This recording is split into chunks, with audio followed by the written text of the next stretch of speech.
Today's Dirt Path devotional comes from 1 Samuel chapter 13, verse 20. And it says, "So all the Israelites went to the Philistines to sharpen their plows, their mattocks, their axes, and sickles." So King Saul and his son Jonathan are preparing the troops to go to battle against the Philistines. Only the Israelites have one major problem. There are no blacksmiths within the nation. Matter of fact, the only blacksmiths that they had access to before were Philistine blacksmiths. And since they're getting ready to fight the Philistines, there's no way the Philistines are going to give them a blacksmith to go fight with. So what does Saul and Jonathan do?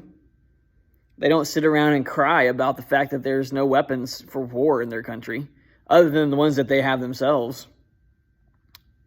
Instead, they look around and take inventory of what they do have. They have farmers who have farming equipment.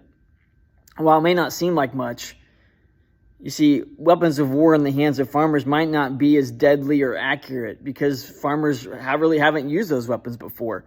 But farmers have used their farming equipment before. They know the capabilities of that farming equipment. Maybe even know how to adjust it. So perhaps the lesson for us in this is, so many times as Christians, we look around at our own lives or even within our churches and we get heartbroken and focus on the things that we don't have. And we think, oh, if we just have the right worship leader, our church will grow. Or, if only we had a kids program in our church, then our church will grow.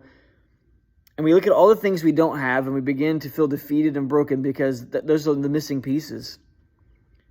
But what if instead of lamenting over what we don't have, and not saying those things aren't important and that those things don't help us be successful, but what if instead we focused on what God has given us already, and we use that to try and influence people for His kingdom's sake?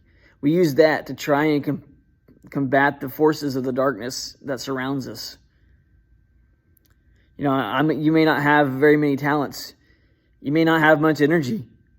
But you know what you do have? You have breath. You have life. And that life can be used for God. That breath can be used to breathe prayers to God. So don't look at what you don't have in your life at this moment. Look at what God's given you. And ask yourself, how can that be used to glorify Him?